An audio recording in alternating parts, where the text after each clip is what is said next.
Hello everyone, welcome to Exampur series and also presented by Pradis Institute of Education, and welcome all the students of 10th class. So as you know, we have launched our Exampur series. जो Exampur series क्यों बोलूँ मैं इसको, train तो दिख रही है यहाँ पर एग्जामपुर की, तो एग्जामपुर ट्रेन हमने चलाई है जो कि आपको आपकी डेस्टिनेशन तक पहुंचाएगी। और आपकी डेस्टिनेशन क्या है? आपकी डेस्टिनेशन है आपकी बोर्ड एग्जामिनेशंस।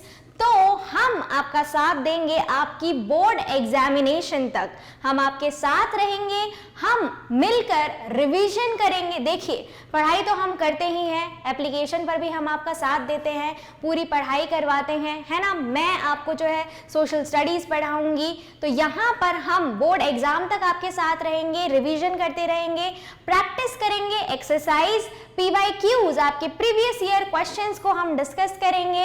हर चीज NCERT सॉल्यूशंस, हर चीज हम लोग यहाँ पर कवर करेंगे बिफोर योर बोर्ड एग्जाम्स। ठीक है, मतलब अब आपको अकेले रिवाइज करने की भी जरूरत नहीं है ना। पहले तो हमने पढ़ाई करी साथ में, और अब हम रिवाइज भी करेंगे साथ साथ में। So we have launched our Exampur series, और अब आपको क्या करना है, हमारे साथ साथ रिवाइज भी करते चलना है। ठीक है, so now introducing myself, my name is Pooja Patole and I will be your social studies teacher. Okay, so we're going to start our first class, that is power sharing, and हमारा जो पहला platform होगा Exampur train का वो होगा civics, political science. तो सबसे पहला प्लेटफॉर्म क्या है? पॉलिटिकल साइंस, जो हम शुरू करेंगे। ठीक है, और इसमें हमारा पहला चैप्टर रहेगा पावर शेयरिंग। तो यहाँ पर कुछ मैं आपको प्राडिस एजुकेशन के बारे में बता दूं, प्राडिस इंस्टीट्यूट ऑफ एजुकेशन के बारे में। So if you use the coupon code PRADIS_10, तो आपके लिए एक ऑफर है जो कि लिमिटेड ऑफर है ना। आपको ऑफर प्राइस मिलेगा क्लास KG to 10th के लिए 9999 rupees, and for class 11th and 12th पूरा कोर्स आपको मिलेगा 9999। That is the offer price, and by using the code PRADIS_10। Okay, this is the contact information, you can contact us for more details. So in our application of PRADIS, you can download it from Google Play Store for Android, and for iOS you can also download, right? And in the application we offer classroom videos. You will be getting all the classroom videos and 3D videos, lecture videos, smart board videos, recent live lectures. You will be introducing by live lectures and content, all the NCERT solution, all the exercise, all the worksheet, all the test, all the previous year questions, सब कुछ जो है आपको content मिलेगा इस application में। Free solution रहेंगे, सारे NCERT सॉल्यूशंस, जितने भी क्वेश्चंस हैं, इंपॉर्टेंट क्वेश्चंस हैं हर टॉपिक के, वो आपको यहाँ पर मिलेंगे। प्रैक्टिस सेट आपको यहाँ मिलेगा, वर्कशीट्स आपको मिलेंगी, और डाउट सेशन भी रहेंगे। और आपको मैं बता दूं कि डाउट सेशन भी आपके वही फैकल्टीज करवाएंगे जो आपको पढ़ाती हैं, है ना। हम लोग यहाँ पर जो है वो नहीं करेंगे कि आपको पढ़ा कोई और रहा है और डाउट कोई और सॉल्व कर रहा है। जो आपको पढ़ाएंगे वही आपके डाउट्स भी क्लियर करेंगे। ठीक है, तो यहाँ पर जो है इंफॉर्मेशन दे रखी है, you can contact us. So now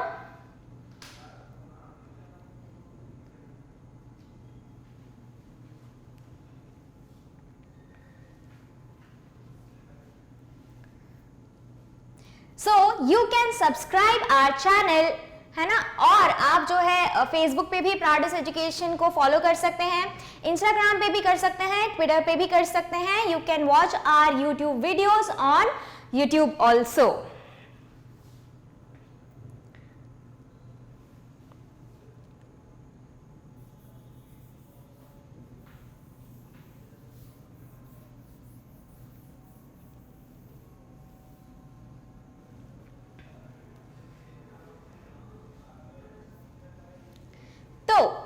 welcome to the political science series with class 10th and this will be your power sharing chapter 1 part 1, right?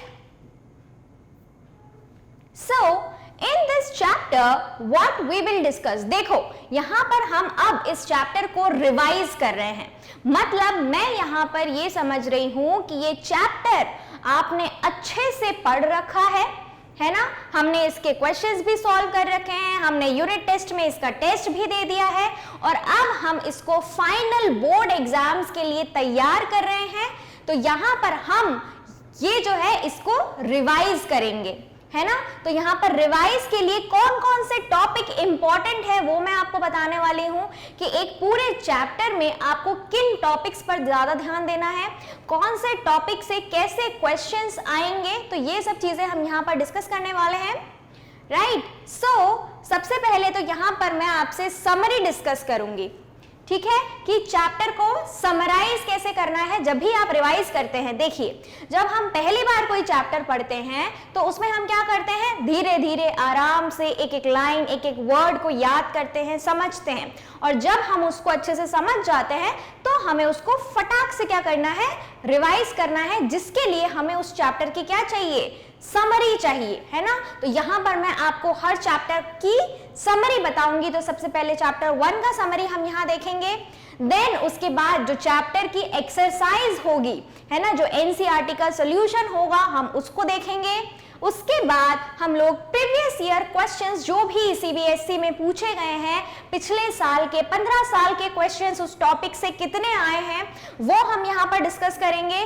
Then types of questions कैसे आते हैं, अब आप एसएसटी का paper देखेंगे, previous year questions देखेंगे तो आपको एक फॉर्मेट मिलेगा, जैसे कि फिल इन द ब्लैंक्स वो पूछता है, मैच द फॉलोइंग्स पूछता है, ट्रू और फॉल्स पूछता है ना, ऑब्जेक्टिव क्वेश्चंस पूछता है ना। फिर उसके बाद जब हम सब्जेक्टिव के बारे में आते हैं तो आपसे 1 मार्कर क्वेश्चन पूछा जाता है जिसमें आपको 1 लाइन में आंसर देना है, ठीक है। फिर आपको 3 मार्कर क्वेश्चन पूछा जाता है जिसको आपको 2 या 3 लाइनों में जो है देखना है, और फिर आपको 5 मार्कर्स पूछे जाते हैं जिसमें आपको थोड़ा सा लंबा आंसर लिखना है, 120 वर्ड्स का लिखना है। अब जो है आपको एक परेशानी होती है कि मैम सोशल स्टडीज का जो चैप्टर होते हैं वो बहुत लेंदी होते हैं, इतना सारा कंटेंट होता है, इतनी थ्योरी होती है, कैसे याद करेंगे हर चीज, सिविक्स है, हिस्ट्री है, ज्योग्राफी है ना, इकोनॉमिक्स है, कैसे याद करेंगे इतना सारा थ्योरी, कैसे सबको जो है लिखेंगे याद करके। तो यहाँ पर मैं उसी को आपको हेल्प करने आई हूं, उसी चीज को कि आपको कितना याद करना है और कितना आपको लिखना है ना। टू द पॉइंट अगर आप एसएसटी में लिखते हैं तो भी आपको फुल मार्क्स मिलते हैं, है ना। ऐसा बिल्कुल नहीं होता है कि एसएसटी में आप फुल मार्क्स नहीं ला सकते हो, ठीक है। ये आपके 10th बोर्ड्स हैं और आप बिल्कुल अगर टू द पॉइंट लिखते हो तो आपको बिल्कुल फुल मार्क्स मिलते हैं। तो मैं उसी के लिए आई हूं, आपकी हेल्प करने के लिए। तो जो भी बच्चे अभी तक जिन्होंने सीरियसली पढ़ाई नहीं करी है, या जो सच में जो सीरियस बच्चे होते हैं जिन्होंने पढ़ाई कर ली है और उनको रिवीजन करना है, तो सभी कैटेगरी के बच्चे जो है मेरे साथ यहाँ पर ज्वाइन हो सकते हैं, है ना। तो शुरू करते हैं हम समरी। देखो चैप्टर 1 जो है आपका पावर शेयरिंग, इसमें हमने क्या देखेंगे कि लास्ट जो आपने 9th क्लास पढ़ी थी उसमें आपने डेमोक्रेसी पढ़ा था, है ना। तो उसी से रिलेटेड है ये चीज कि जब एक डेमोक्रेटिक कंट्री होता है तो उसमें पावर को किस तरीके से शेयर किया जाता है। तो आपके पावर शेयरिंग चैप्टर में ये सब चीजें इंपॉर्टेंट हैं। क्या पावर शेयरिंग क्या होती है ना, पावर शेयरिंग के फीचर्स क्या होते हैं, मेजॉरिटेरियनिज्म इन श्रीलंका, आपने ये पढ़ा हुआ है कि श्रीलंका में मेजॉरिटेरियनिज्म गवर्नमेंट थी तो वहां पर क्या क्या चीजें हुई। उसके बाद एकोमोडेशन इन बेल्जियम, बेल्जियम में भी कुछ इस तरीके का सिनेरियो था तो वहां क्या हुआ। और उसके बाद हम पावर शेयरिंग के फॉर्म्स देखेंगे कि कितने टाइप की पावर शेयरिंग होती है and why sharing of power is desirable, और पावर शेयरिंग की नीड क्यों है हमारे डेमोक्रेटिक कंट्री में। तो यहां पर अब हम बात करते हैं पावर शेयरिंग की क्या होता है पावर शेयरिंग? हमने पढ़ा है इसको, बहुत इजी है। जब आपको अगर लिखने को आता है what is power sharing, describe power sharing, explain power sharing, तो आपको क्या लिखना है? It is simply, it is the distribution of power, है ना, between, it is the distribution of power between legislature,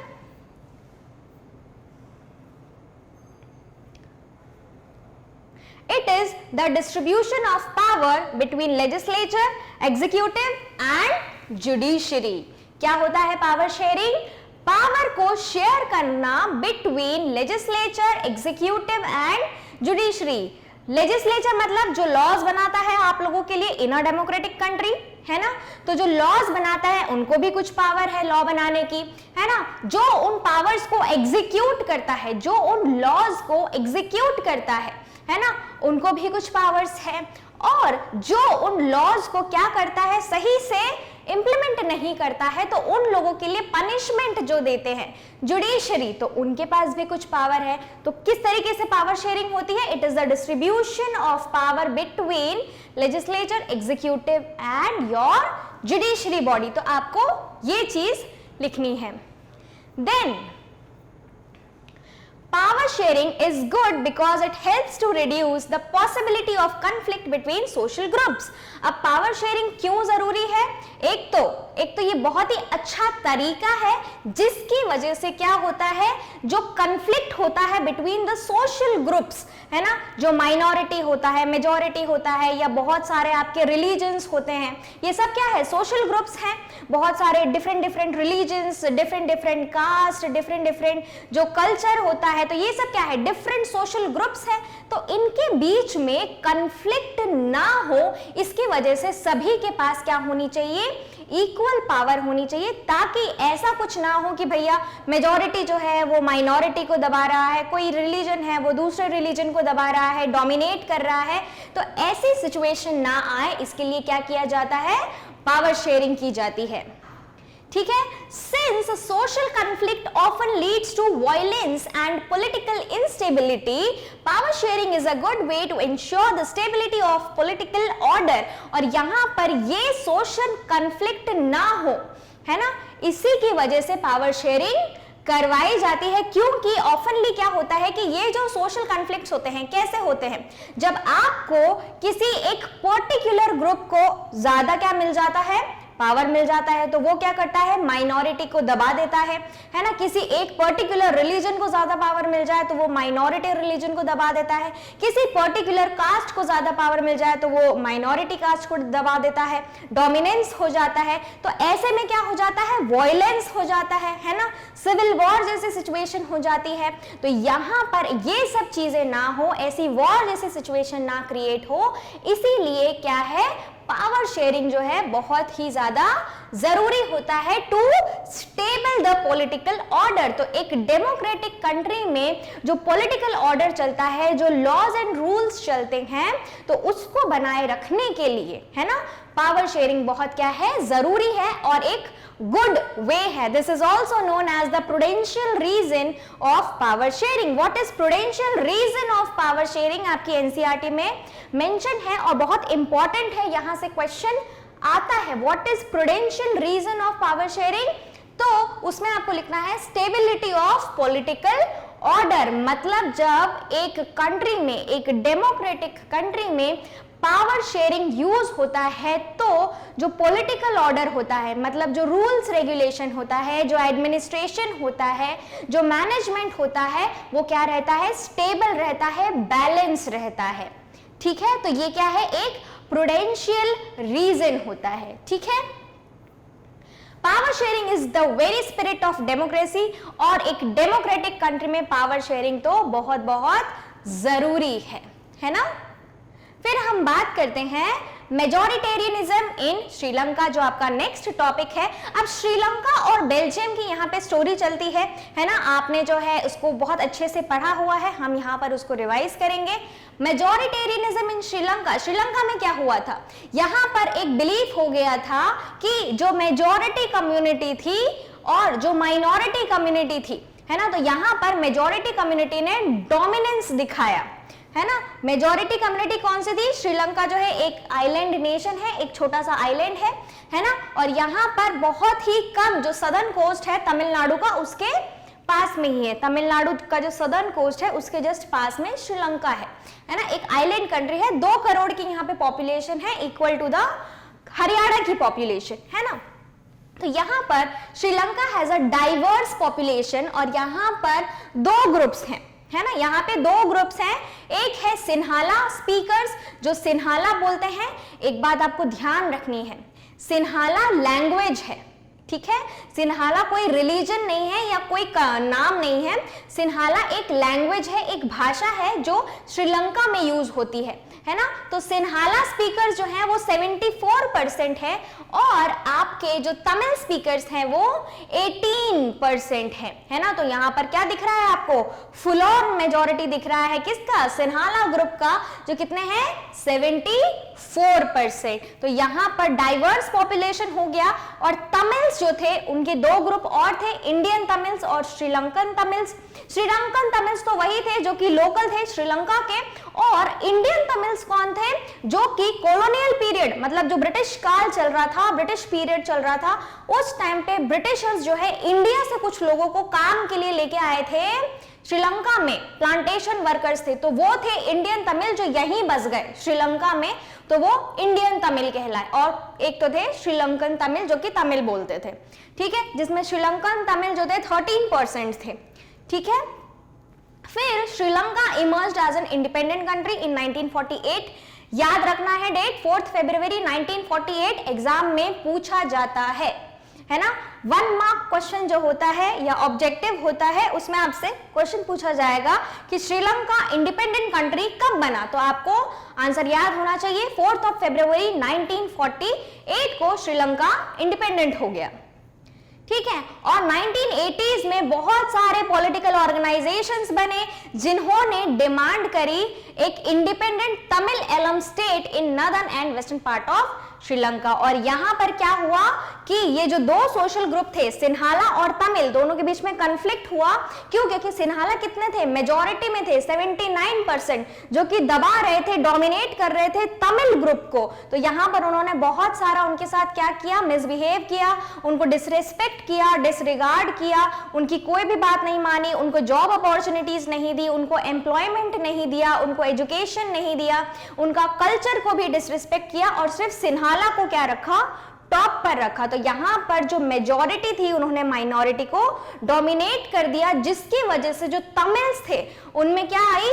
feeling आई कि अब हमें श्रीलंकन के साथ नहीं रहना है, सिन्हालीज के साथ नहीं रहना, अब हमें क्या होना है? अलग होना है, अब हमें अपना इंडिपेंडेंट स्टेट चाहिए। और तमिल लोगों ने क्या डिमांड करी कि हमें अपना तमिल एलम इंडिपेंडेंट चाहिए नॉर्थ साइड में, नॉर्थ और ईस्ट, जहां पर श्रीलंका का जो नॉर्थ ईस्ट पार्ट है, अब हमें वहां से आप अलग कर दो, हम लोग अलग रहेंगे, तमिल एलम स्टेट बनाएंगे, ठीक है। ये हुई बात आपके श्रीलंका की। अब बात करते हैं हम लोग बेल्जियम की। बेल्जियम में क्या हुआ?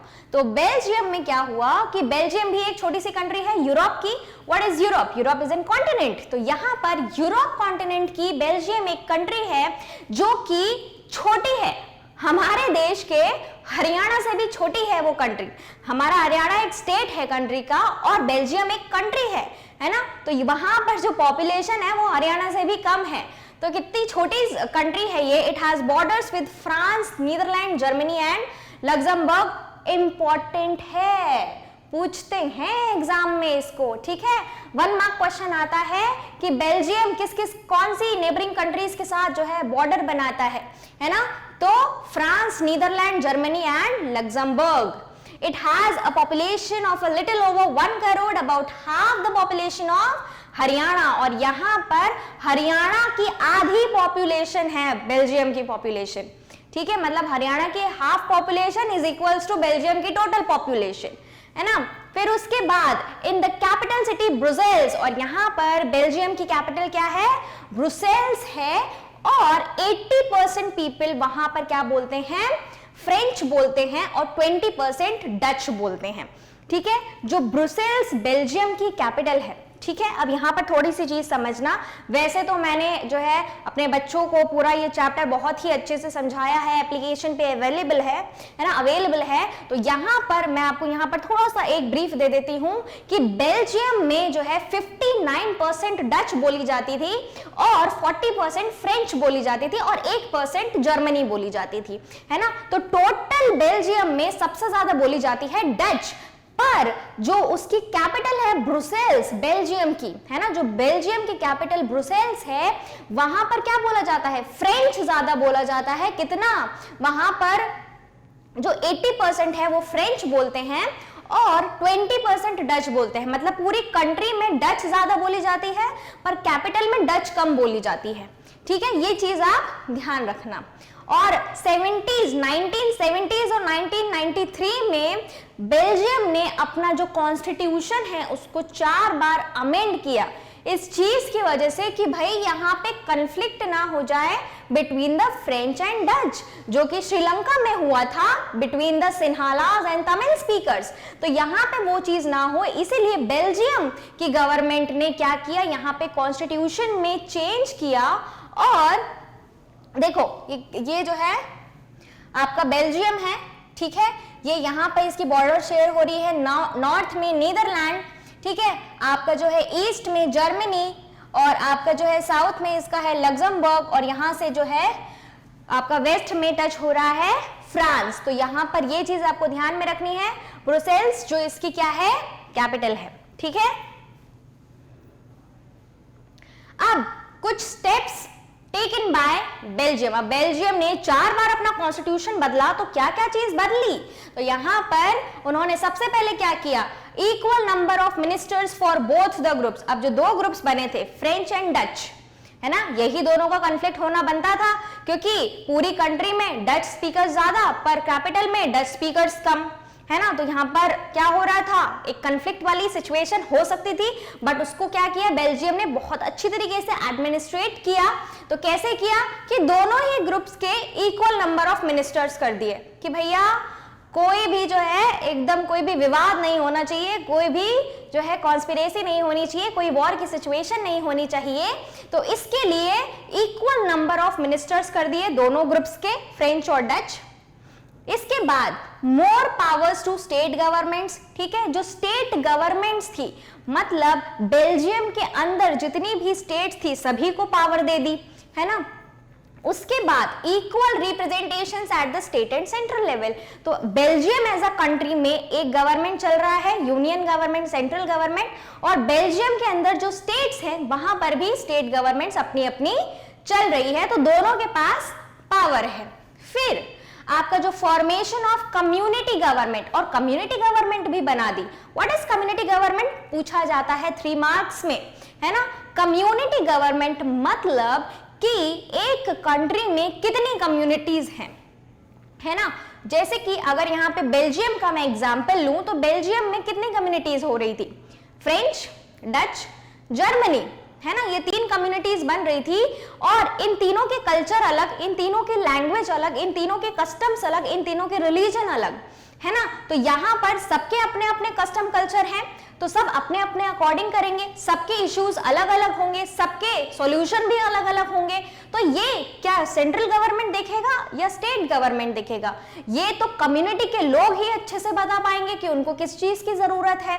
तो इसके लिए उन्होंने कम्युनिटी गवर्नमेंट भी बनाई कि भाई अपनी अपनी कम्युनिटी को संभालो, अपनी अपनी कम्युनिटी को मैनेज करो, क्या चीजें हैं, क्या प्रॉब्लम्स है देखो और उसका सॉल्यूशन दो। तो ये क्या होता है आपका कम्युनिटी गवर्नमेंट, है ना। तो ये फॉलो किया आपके बेल्जियम ने। आपने देखा श्रीलंका में क्या हुआ, श्रीलंका में उन्होंने वॉर जैसी सिचुएशन क्रिएट कर दी, डिवाइड ही हो गए, मतलब एट लास्ट वॉर हुआ और तमिल लोगों ने क्या बोला, हमें तो आप अलग कर दो, हमें इंडिपेंडेंट रहना, हमें तुम्हारे साथ रहना ही नहीं है ना। और बेल्जियम ने क्या किया, उसी जगह पर उन्होंने मैनेज किया, एडमिनिस्टर किया और अच्छे से जो इतने सोशल ग्रुप्स थे उनको मैनेज किया, है ना।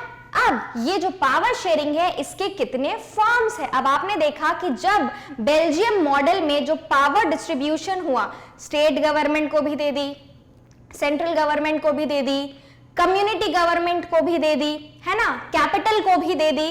तो जब उन्होंने पावर डिस्ट्रीब्यूट किया, सबके पास पावर आया, तब जाके वो सभी लोग क्या रहे, अच्छे से रहे, है ना, कोई वॉर नहीं हुआ, कोई कन्फ्लिक्ट नहीं हुआ, है ना। तो इसी तरीके से पावर शेयरिंग क्या होती है, बहुत बहुत जरूरी होती है ना। तो यहां पर जो मेजर फॉर्म्स है पावर शेयरिंग के क्या क्या है, हॉरिजॉन्टल पावर शेयरिंग, जो मैंने आपको पावर शेयरिंग का एग्जांपल बताया था, it is the distribution between the legislature, executive and judiciary. ये तीनों सेम लेवल पर है ना, ये तीनों सेम लेवल पर है, एग्जीक्यूटिव, लेजिस्लेचर एंड जुडिशरी, ये ऊपर नीचे नहीं है, तीनों के पास इक्वल पावर है। इसका मतलब क्या हुआ कि किसी एक के भी पास अनलिमिटेड पावर नहीं है कि वो कुछ भी कर सकता है ना। तो यहां पर जो हॉरिजॉन्टल पावर शेयरिंग मतलब कि डिफरेंट ऑर्गन्स जो हैं वो सेम लेवल पर है, उनके पास सेम पावर है, और सेम पावर के साथ साथ वो एक दूसरे की पावर को चेक भी कर सकते हैं कि भाई ये सही से काम कर रहा है या नहीं। तो ये क्या होता है, हॉरिजॉन्टल पावर शेयरिंग को आप चेक एंड बैलेंस पावर भी बोलते हैं। क्यों? क्योंकि डिफरेंट ऑर्गन्स एक दूसरे की पावर्स को चेक भी कर सकते हैं कि वो इसको मिसयूज तो नहीं कर रहे, ठीक है। वर्टिकल पावर शेयरिंग मतलब जो different level of power sharing होता है, जैसे कि बेल्जियम मॉडल में आपने देखा कि सेंट्रल गवर्नमेंट था, फिर उसके बाद state government, capital government, community government, है ना। तो ये डिफरेंट लेवल्स थे। तो डिफरेंट लेवल पे जब पावर शेयरिंग होती है, दैट इज आपका vertical power sharing. Power sharing among the different social groups, है ना, जो डिफरेंट सोशल ग्रुप्स होते हैं, जैसे कि आपका कम्युनिटी गवर्नमेंट, उनके बीच में भी पावर शेयर कर दो, है ना। तो यहां पर वो क्या हो जाएगा, फॉर्म ऑफ पावर शेयरिंग। और power sharing among political parties, pressure groups and movements, और जितनी भी आपकी पॉलिटिकल पार्टीज है, कोई मूवमेंट्स हो रहे हैं, कोई ऑर्गेनाइजेशन है ना, तो इन सबको भी अगर आप कुछ पावर्स देते हो to interfere in the politics, है ना, to interfere in the democracy, कि भाई जो लॉज बना रहे हैं, जो लेजिस्लेचर है, जो एग्जीक्यूटिव है, कहीं वो हमारे राइट्स के अगेंस्ट तो कुछ नहीं कर रहा। तो ये जो प्रेशर ग्रुप्स होते हैं, ये जो मूवमेंट होते हैं, ये क्या करते हैं, हेल्प करते हैं आपको, जो सिटीजन्स हैं उनकी हेल्प करते हैं कि कहीं किसी के राइट्स के साथ गलत ना हो जाए, तो इनको भी कुछ पावर मिलती है ना। तो ये क्या है आपका major forms of power sharing. Now power sharing इतनी डिजायरेबल क्यों है, why power sharing is desirable? तो यहां पर to reduce the possibility of conflict between the social groups, बिल्कुल सही बात है। जैसे कि श्रीलंका में वॉर जैसी सिचुएशन क्रिएट हो गई, दो ग्रुप्स के बीच में कॉन्फ्लिक्ट हो गया, सिविल वॉर हो गया, तो ऐसी सिचुएशन ना आए, इसके लिए पावर शेयरिंग यूज होती है। दूसरा, to ensure the stability of political order, है ना, मैंने आपको बताया था कि अगर पावर शेयरिंग होगी तो पॉलिटिक्स जो होगा, जो डेमोक्रेसी होगी, वो स्टेबल होगी, बैलेंस रहेगी, कोई वॉर जैसी सिचुएशन नहीं होगी, कॉन्फ्लिक्ट नहीं होगा, वायलेंस नहीं होगा, तो वो क्या हो जाता है आपका prudential reason. Provides rights to be consulted on how they are to be governed, किस तरीके से हर सिटीजन का जो राइट है वो उसको मिलना चाहिए, है ना। ये मॉरल है, ये मॉरल रीजन है कि जितने भी सिटीजन्स हैं अंडर अ डेमोक्रेटिक कंट्री, उन सबके राइट्स सबके लिए बहुत जरूरी है ना। तो वो राइट्स सबको मिलना, वो अच्छे से मिलना, और वो उसका अच्छे से यूटिलाइज करे, इसके लिए भी पावर शेयरिंग क्या है, बहुत जरूरी है। Provides right to be consulted how they are to be govern, है ना। एकोमोडेट्स डाइवर्सिटीज, और देखो पावर शेयरिंग कहां पर काम करेगी, जहां पर बहुत डाइवर्स कल्चर होता है। डाइवर्स कल्चर मतलब जहां पर डिफरेंट कल्चर होता है, डिफरेंट रिलीजन के लोग रहते हैं, डिफरेंट लैंग्वेजेस के लोग रहते हैं, डिफरेंट कास्ट के लोग रहते हैं, डिफरेंट सेक्टर्स के लोग रहते हैं, है ना, डिफरेंट लैंग्वेजेस के लोग रहते हैं। तो उसी कंट्री में क्या होता है, डाइवर्सिटी होती है। तो अगर हर एक के पास, हर कम्युनिटी के पास, हर सेक्टर के पास अगर पावर होगी, तो एक डाइवर्सिफाइड कंट्री भी साथ में रह सकती है ना। तो इसीलिए भी पावर शेयरिंग क्या है, जरूरी है। Promotes people participation in the government. और जो मैंने प्रेशर ग्रुप्स की बात करी, मूवमेंट्स की बात करी, ऑर्गेनाइजेशंस की बात करी, पॉलिटिकल पार्टीज की बात करी, जब एक डेमोक्रेसी में ये सब चीजें इन्वॉल्व होती हैं, पॉलिटिकल पार्टीज बनती है, ऑर्गेनाइजेशंस बनते हैं, मूवमेंट्स चलते हैं कि भाई हमें ये राइट नहीं मिला, हमें ये बिल अच्छा नहीं लगा, हमें ये लॉ अच्छा नहीं लगा, हमारे लिए ये लॉ लेके आओ, हमें इस चीज से तकलीफ है। तो जब ऐसी बातें होती है तो इसके लिए मूवमेंट्स चलते हैं, है ना। पॉलिटिकल पार्टीज अपने अपने जो है प्रेजेंटेशंस रखती हैं कि नहीं ऐसा चीज जो है इस सेक्टर के लिए होना चाहिए, इस सेक्टर के लिए ये करो। तो इन सब चीजों के लिए पावर जरूरी है। तो जब आप इन ऑर्गेनाइजेशंस को, प्रेशर ग्रुप्स को, मूवमेंट्स को राइट टू स्पीच दोगे, राइट टू एक्सप्रेशन दोगे, उनको बोलने का अधिकार दोगे, तब क्या होगा, उनको बोलने की पावर दोगे, तभी जो है एक डेमोक्रेटिक कंट्री चल सकती है। और जो सिटीजन्स के राइट हैं वो भी तभी उसको एंजॉय कर सकते हैं। ठीक है, तो ये जो चीज है it is important and it is desirable for power sharing. तो यहां पर ये पूरा चैप्टर जो है आपको समझ में रिवाइज हो गया होगा, पूरा समझ में आया होगा, है ना। इतना ही जो है आपके पावर शेयरिंग में इंपॉर्टेंट है। ठीक है, एक और चीज, it acquires a legitimate government, है ना। व्हाट इज लेजिटिमेट गवर्नमेंट, ये पूछा जाता है ना 1 मार्क में। लेजिटिमेट गवर्नमेंट क्या होता है कि जो गवर्नमेंट अकाउंटेबल होती है और रीजनेबल होती है टुवर्ड्स द सिटीजन। अकाउंटेबल और रीजनेबल मतलब कि अगर आपने कोई लॉ बनाया सिटीजन्स के लिए, है ना, पीपल ऑफ द कंट्री के लिए, अगर आपने कोई लॉ बनाया और उससे कोई चीज का नुकसान होता है ना, कोई चीज लॉस में होती है, किसी सिटीजन्स का लॉस होता है, तो उस चीज के लिए आप ही अकाउंटेबल हो। मतलब आपको रीजन देना पड़ेगा कि आपने वो क्यों बनाया, और अगर नुकसान हुआ है तो आपको उसको ठीक भी करना पड़ेगा।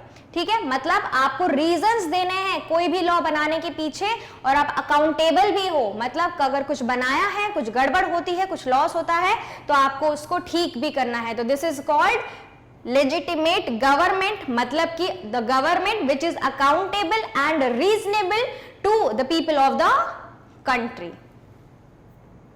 ठीक है, अब हमने ये सारी चीजें पढ़ ली, हमने एक पूरा चैप्टर रिवाइज कर लिया है। तो अब मैं आपको बताती हूं कि इस चैप्टर में इंपॉर्टेंट टॉपिक्स कौन कौन से हैं जिस पर आपको फोकस करना है, ध्यान करना है और उनको याद करना है। ठीक है, वैसे तो बीच बीच में मैंने आपको बता दिया कौन सा क्वेश्चन आता है, कौन सा जो आपकी डेफिनेशन है वो इंपॉर्टेंट है। फिर भी पावर शेयरिंग, अगर पावर शेयरिंग की डेफिनेशन आती है तो आप लिख सकते हो it is the distribution of power between आपका legislature, executive and judiciary. Ethnic क्या होता है, मेजोरिटेरियन क्या होता है, civil war, community government, prudential, federal division of power, democracy, coalition government, federal government, separation of power, legitimate government, reserved constituencies, horizontal distribution of power and vertical division of power. तो ये जो जितने भी topics हैं ये important topics हैं। ठीक है, ये टॉपिक्स को आपको अच्छे से देखना है, इनकी डेफिनेशंस को अच्छे से याद करना है और इन टॉपिक्स पर किस तरीके के क्वेश्चंस आए हैं कर ले एक्सरसाइज। तो यहां पर हम सबसे पहले डिस्कस करेंगे वेरी शॉर्ट आंसर्स जो आपके 1 मार्क होते हैं, है ना, जो 1 मार्क में आपसे पूछे जाते हैं वो। तो यहां पर हम देखेंगे सबसे पहले What is majoritarianism? What is majoritarianism? हमने पढ़ा था कहां होता है ये, श्रीलंका में। तो अगर ये डेफिनेशन आती है तो क्या लिखोगे, a belief that the majority community should be able to rule a country। मतलब कोई मेजोरिटी कम्युनिटी किसी कंट्री को रूल कर रही है किसी भी तरह जैसे वो चाहती है, whichever way it wants by disregarding the wishes and needs of the minority। Majoritarianism मतलब कोई एक मेजोरिटी कम्युनिटी अपनी विल से, अपनी मर्जी से जब सब कुछ एडमिनिस्टर करती है, जब रूल करती है कंट्री पर और माइनॉरिटी की तरफ बिल्कुल ध्यान नहीं देती, उनका डिसरिस्पेक्ट करती है, तो इसको क्या बोला जाता है, मेजोरिटेरियनिज्म। ठीक है, तो आपको इस तरीके से आंसर लिखना है, इतना ही लिखना है 1 मार्क में, इससे ज्यादा नहीं लिखना, ठीक है। Mention one step which was taken by Sri Lankan government to create majoritarianism, है ना, कोई एक स्टेप बताओ जहां पर श्रीलंका ने जो है मेजोरिटेरियनिज्म किया। तो क्या 1956 an act was passed to recognize Sinhala as the official language। 1956 में क्या किया उन्होंने, सिन्हालाज ने क्या किया, सिन्हाला लैंग्वेज को क्या कर दिया, ऑफिशियल लैंग्वेज बना दिया। मतलब अब कंट्री में सिर्फ सिन्हाला लैंग्वेज पे ही काम होगा और जो माइनॉरिटी थे, तमिल्स थे, उनकी लैंग्वेज को क्या कर दिया, डिसरिगार्ड, डिसरिस्पेक्ट कर दिया। तो अगर आपसे क्वेश्चन पूछा जाएगा तो आप क्या लिखोगे कि ऐसा एक एक्ट पास कर दिया था जिसमें उन्होंने क्या बोला, सिन्हाला एज अ लैंग्वेज। और भी चीजें उन्होंने की थी, और क्या की थी, जैसे कि उन्होंने जो है, सिन्हालाज जो थे वो बुद्धिज्म रिलीजन मानते थे, तो उन्होंने एक एक्ट और पास किया था जिसमें जो था बुद्धिज्म को ही अब बस प्रमोट कर सकते हैं, बुद्धिज्म रिलीजन के अलावा श्रीलंका में अब और कोई रिलीजन नहीं चलेगा। तो ये भी चीज उन्होंने करी थी, है ना।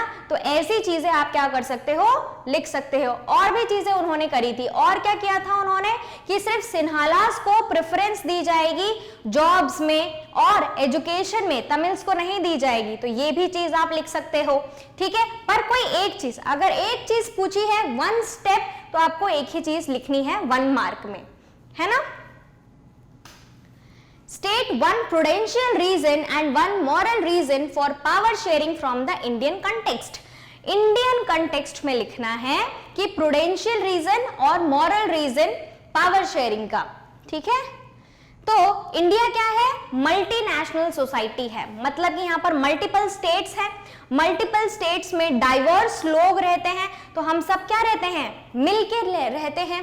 And India is a democratic country, तो ये क्या हो जाएगा, मल्टीनेशनल सोसाइटी है, मतलब कि प्रूडेंशियल रीजन हो जाएगा। क्यों, क्योंकि इतने सारे लोग मिलके रहते हैं विद पॉलिटिकल स्टेबिलिटी। और मॉरल रीजन क्या हो जाएगा कि हम एक डेमोक्रेटिक कंट्री है, डेमोक्रेटिक कंट्री है, ठीक है। Name the country which has lost peace due to majoritarianism. Majoritarianism की वजह से कौन सी कंट्री में पीस जो है नहीं रहा, वॉर हो गया। तो कौन सी कंट्री थी वो, तो श्रीलंका। श्रीलंका में ही हुआ मेजोरिटेरियनिज्म। तमिल्स जो थे उनका सुख चैन शांति सब छिन गई थी, ठीक है। What is the difference between prudential and moral reasons for power sharing? तो difference क्या है दोनों में, तो prudential reasons stress that power sharing will bring out better outcome, है ना। प्रूडेंशियल रीजंस के साथ जब पॉलिटिकल ऑर्डर स्टेबल रहता है, जब आपकी गवर्नमेंट स्टेबल रहती है, उसमें कोई भी कंफ्लिक्ट जैसी चीज नहीं आती, तो वो आपका क्या है, प्रूडेंशियल रीजन है ना। तो यहाँ पर इसकी वजह से जो भी रिजल्ट होगा, अगर आप ऐसी चीज में पावर शेयरिंग करते हो, तो आपका जो आउटकम्स होते हैं डेमोक्रेसी के, वो भी अच्छे होते हैं, जो रिजल्ट होता है वो भी अच्छा होता है। कि आप उनके लिए कोई भी लॉज बना रहे हो, वो जो है सिटीजन्स जो है मंजूर करते हैं, उसको एंजॉय करते हैं। और अगर मॉरल रीजन की मैं बात करूं, तो moral reason emphasise the very act of power sharing as valuable. और जितने भी राइट्स उनको मिलता है, उनको उसका वैल्यू होता है। तो ये क्या हो जाता है आपका मॉरल रीजन, ठीक है। नेम 2 सब ग्रुप्स ऑफ तमिल्स इन श्रीलंका। तो तमिल के 2 सब ग्रुप्स कौन से थे, मैंने आपको बताया था, श्रीलंकन तमिल और इंडियन तमिल। तो आपको इतना ही लिखना है।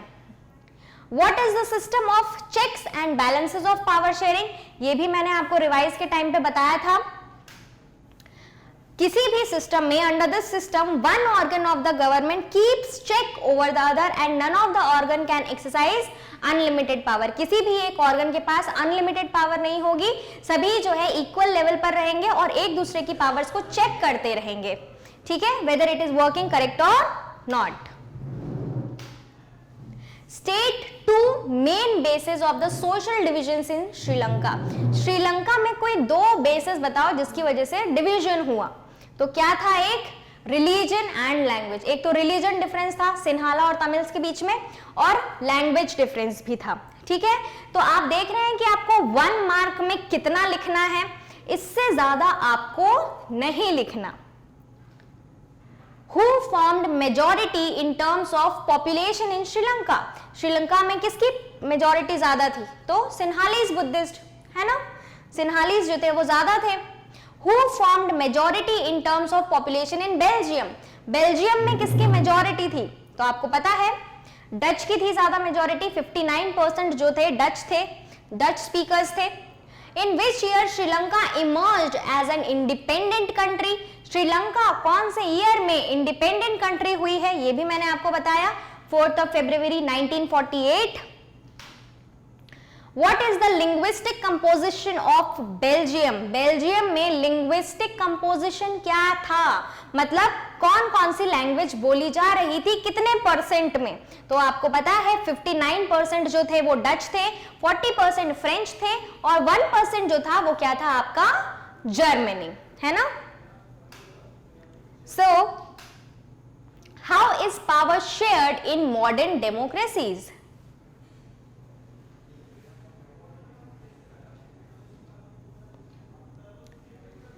तो पावर शेयर कैसे होगी मॉडर्न डेमोक्रेसी में? In modern democracies power is shared among different organs of among government at different levels and among various political parties, pressure groups। तो मॉडर्न डेमोक्रेसीज में पावर कैसे शेयर होगी? डिफरेंट लेवल्स पर होगी, same level पर होगी, horizontal power sharing, vertical power sharing, different social groups में power sharing होगा, और कहां पर होगा? पॉलिटिकल पार्टीज, प्रेशर ग्रुप्स और मूवमेंट्स के बीच में। What do you mean by federal division of power?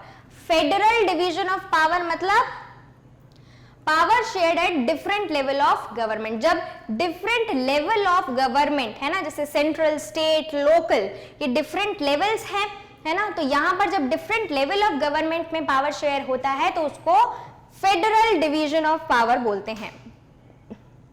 Name the community that is relatively rich and powerful in Belgium. Belgium में कौन सी कम्युनिटी रिच और पावरफुल थी? तो वो कौन सी थी? फ्रेंच। ठीक है, फ्रेंच जो थी माइनॉरिटी में थी पर वो बहुत रिच थी और पावरफुल थी। What does the word ethnic refer? Ethnic का मतलब क्या होता है ना? एथनिक का मतलब होता है it refers to a social division based on shared culture. मतलब कि जब एक जगह पर डिफरेंट कल्चर के लोग साथ में रहते हैं, है ना, तो उसको बोलते हैं एथनिक कंपोजिशन। क्योंकि different culture, different religion, different language सब साथ में रहते हैं तो सोशल ग्रुप्स तो बनते ही हैं कि भाई ये तमिल्स हैं, ये सिन्हालीज है, बेल्जियम का एग्जांपल लूं तो ये फ्रेंच है, ये डच है, ये जर्मन है, तो डिफरेंट सोशल ग्रुप बन रहे हैं पर वो साथ में रह रहे हैं, तो ये क्या हो जाता है? Ethnicity of that country.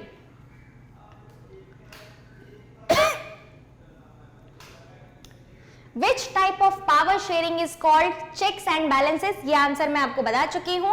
Horizontal distribution of power में ही क्या होता है? आपका चेक और बैलेंस होता है। Which two languages are generally spoken in Belgium? French and Dutch. Give one example of horizontal sharing of power. Horizontal sharing of power का अगर एग्जाम्पल दे तो क्या है? Legislature, executive और judiciary. Who elects the community government in Belgium? Belgium में जो community government है कौन इलेक्ट करता है उसको? People belonging to one language community, है ना। कम्युनिटी गवर्नमेंट इलेक्ट कौन करेगा? भाई जो कम्युनिटी के लोग होंगे वही अपना लीडर जो है इलेक्ट करेंगे। अगर डच का कम्युनिटी गवर्नमेंट है तो डच के लोग ही, जितने डच पीपल है वो लैंग्वेज बोलते हैं, वही अपने में से एक लीडर को क्या कर लेंगे? इलेक्ट कर लेंगे। जर्मन के लोग इतने इलेक्ट कर लेंगे, फ्रेंच के लोग अपने जो है लीडर इलेक्ट कर लेंगे। ठीक है। What was a community government? तो it was elected by people belonging to language community, है ना, किसी एक पर्टिकुलर लैंग्वेज कम्युनिटी को जो बिलोंग करते हैं वो क्या हो जाएगा? Community government. एग्जाम्पल दिया है Dutch, French and German speaking. No matter कहां वो रहते हैं, बेल्जियम में रह रहे हैं, ब्रुसेल्स में रह रहे हैं, कौन से पार्ट ऑफ बेल्जियम में रह रहे हैं, उससे कोई मतलब नहीं है। आप डच बोलते हो मतलब हाँ आप उस कम्युनिटी को बिलोंग करते हो। आप फ्रेंच बोलते हो, हाँ मतलब आप फ्रेंच कम्युनिटी को बिलोंग करते हो, ठीक है। It deals with the culture, education and language related issues. अगर आपके कल्चर से कोई दिक्कत है, एजुकेशन से कोई दिक्कत है, उस लैंग्वेज रिलेटेड से कोई दिक्कत है, तो आप अपनी कम्युनिटी लीडर से बोल सकते हो। What was the political problems faced by Belgium? Belgium में क्या पॉलिटिकल प्रॉब्लम आई? एथनिक कंपोजिशन, है ना। वहां पर भी जो लैंग्वेज बैरियर था कि पूरे कंट्री में डच ज्यादा बोली जाती है बट कैपिटल में डच माइनॉरिटी में था, तो इस चीज को बैलेंस करना था, है ना। तो जो एथनिक कंपोजिशन था वो एक पॉलिटिकल प्रॉब्लम था बेल्जियम में, है ना। जैसे 59% डच, 40% फ्रेंच और 1% German. But in its capital 80%, है ना, कैपिटल में 80% फ्रेंच था, 20% डच था। फ्रेंच कम्युनिटी रिच और पावरफुल थी, ठीक है। तो यहां पर ये जो चीज थी 1 मार्क क्वेश्चंस, ये मैंने आपको इस चैप्टर के कंप्लीट करा दिए। अब जो रिमेनिंग पार्ट है आपके 2 मार्कर्स, 3 मार्कर्स और 5 मार्कर, कैसे क्वेश्चंस आते हैं, प्रीवियस ईयर में कैसे क्वेश्चंस आए हैं, कौन कौन से क्वेश्चंस इंपॉर्टेंट हैं, वो सब हम पार्ट 2 में डिस्कस करेंगे, ठीक है। तो आई होप आपने जो है इस चैप्टर को थॉरली रिवाइज कर लिया मेरे साथ, और 1 मार्क के कैसे क्वेश्चन आते हैं वो मेरे साथ ही आपको याद हो गए होंगे। अब हम 2, 3, 5 मार्क्स के क्वेश्चन पार्ट 2 में देखेंगे, ठीक है। So thank you so much all of you, है ना। और आप सभी लोग जो है बिल्कुल चैनल को जो है सब्सक्राइब कर लें, वीडियो को लाइक करें, शेयर करें। जितने भी आपके साथ में स्टूडेंट्स हैं वो पढ़ना चाहते हैं, रिवाइज करना चाहते हैं बोर्ड एग्जाम्स के लिए, उन सभी को जो है इस वीडियो को प्रेफर करें, रेफर करें, है ना, और ज्यादा से ज्यादा इसको देखें। So thank you so much all of you. मिलते हैं हम लोग नेक्स्ट लेक्चर में, ठीक है। Thank you so much.